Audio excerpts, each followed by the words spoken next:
Assalamualaikum warahmatullahi wabarakatuh. Kembali lagi dengan saya Dinar Putri Lutfi Ramadona.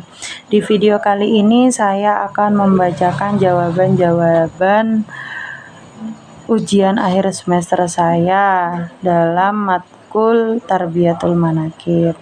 Jawaban yang pertama adalah para wali merupakan hamba-hamba yang soleh, dekat dengan Allah, dan dipilih oleh Allah sendiri. Banyak sejarah hidup para wali atau dikenal sekarang dengan istilah manaqib yang telah dibukukan seperti Manaqib Syekh Abdul Qadir Al-Jailani. Karena mereka adalah hamba-hamba pilihan Allah, maka sudah sewajarnya jika kita mencintai mereka. Salah satu hal yang bisa menambah rasa kecintaan kita kepada para wali adalah dengan membaca manaqibnya. Karena dengan membaca manaqibnya kita bisa mengetahui kesolehan dan kebaikannya, dan juga diharapkan kita dapat meneladaninya. Maka dari sini kita dapat memahami bahwa membaca manaqib Syekh Abdul Qadir Al-Jailani itu sangatlah baik. Terlebih beliau mempunyai gelar Sultan Al-Awaliyah atau pemimpin para wali. Seperti dijelaskan di suatu dalil yang berbunyi adalah i'lam yang bagi likulli muslimin talibil fasli wal khayarati an yaltamisal barokati wan nafahati wastijabati du'ai wan nuzuli rahmati fi hadaratil awliya fil majalisihim wa jam'ihim ahya'an wa amwatan wa inda kuburihim wa hala dzikrihim wa inda kasratil jumu'i fi ziyaratihim wa inda mudakarati faslihim wa tasri manakibihim. Tetapi jika kita menemui seseorang yang memang tidak percaya atau mengatakan bahwa manaqib itu sesat, kita tidak bisa menghakimi. Mungkin saja karena mereka belum pernah mengikuti apa yang dimaksud dengan manaqib tersebut. Mungkin yang mereka dengar hanyalah simpang siur tentang manaqib tersebut. Jadi kita tidak bisa menghakimi seseorang bahwa dia itu sesat atau gini atau gini. Agar lebih jelasnya, sebelum kita menjudge orang itu sesat atau tidaknya, alangkah lebih baiknya kita mencari tahu terlebih dahulu apa yang dimaksud dengan manaqib, dan lebih baik lagi jika kita mengikuti kegiatan manaqib tersebut.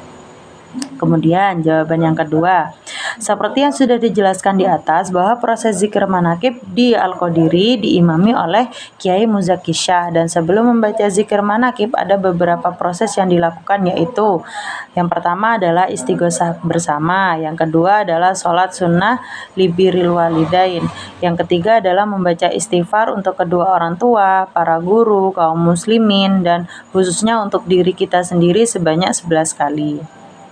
Yang keempat adalah membaca Al-Fatihah yang ditujukan kepada Nabi Muhammad SAW, para ulama, dan lainnya.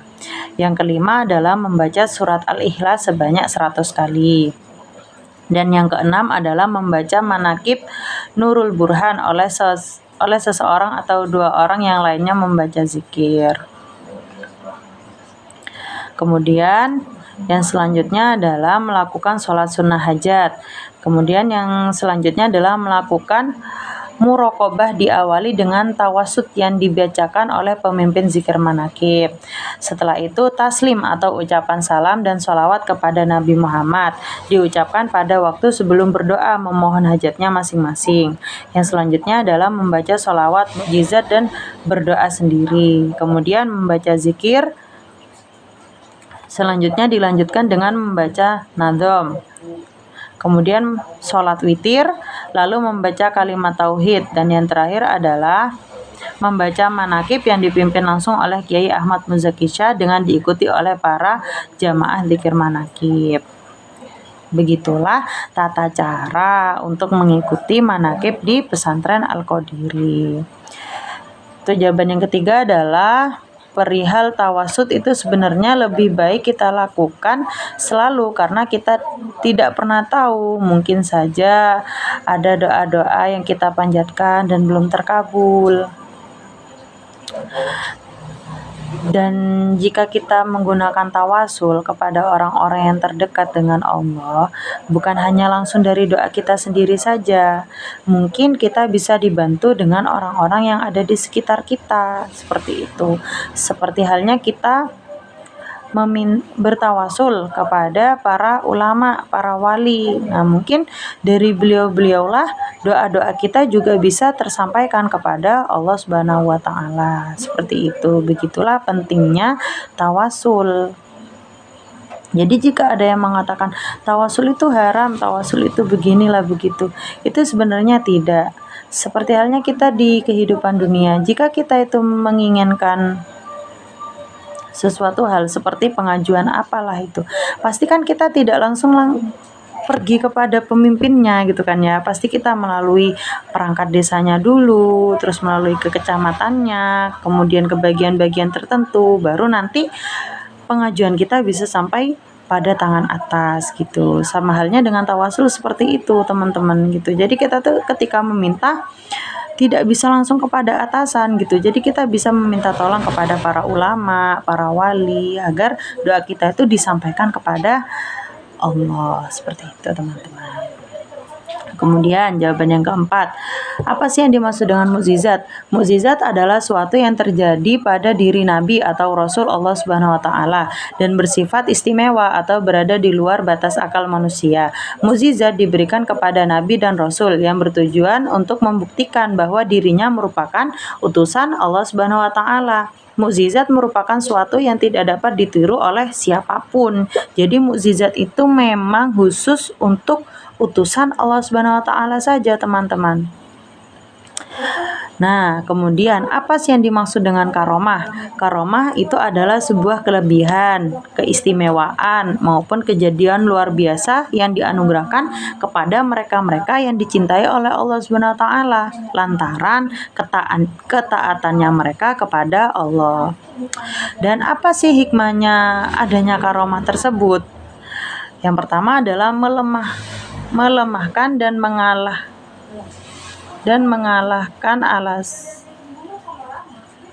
mengalahkan usaha dan tipu daya orang-orang yang menentang dakwah Rasulullah Shallallahu Alaihi Wasallam.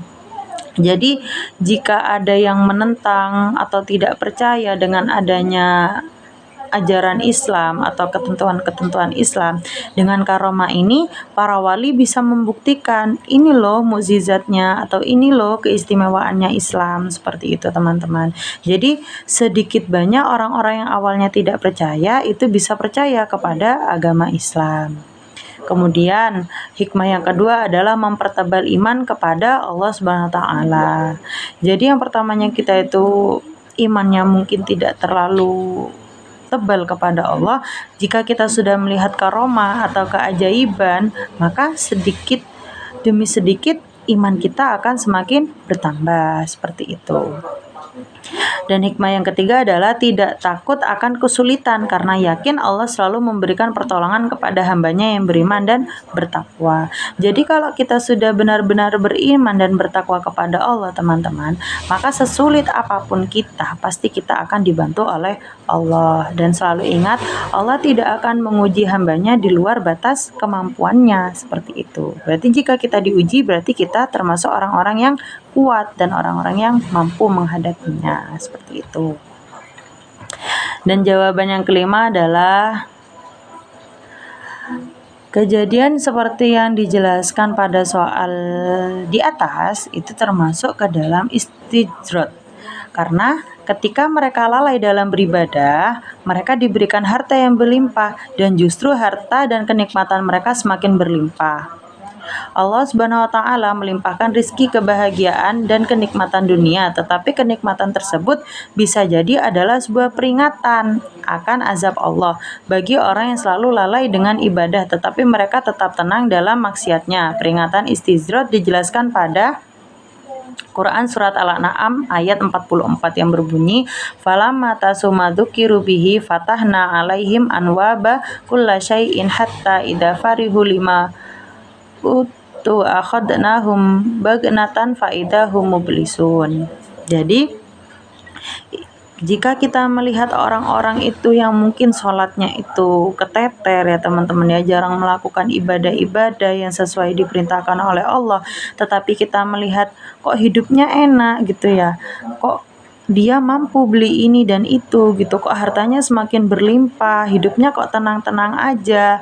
Teman-teman jangan berpikir itu adalah sebuah kenikmatan yang diberikan oleh Allah. Tidak teman-teman, itu adalah istijrot, di mana itu adalah teguran sebenarnya untuk mereka, teguran azab yang Allah berikan kepada mereka di dunia untuk menguji mereka. Jika dikasih harta, mereka akan ingat atau tidak kepada Allah. Seperti itu teman-teman. Jadi jangan mengira orang yang melalaikan ibadahnya terus rezekinya itu semakin lancar itu sebuah kenikmatan, bukan, tetapi itu adalah sebuah teguran atau azab Allah yang diberikan oleh Allah langsung di dunia. Seperti itu teman-teman. Kemudian apa bedanya dengan barokah? Barokah itu adalah sesuatu, dan dengan sesuatu itu dapat membuat kita semakin dekat kepada Allah Subhanahu wa Ta'ala.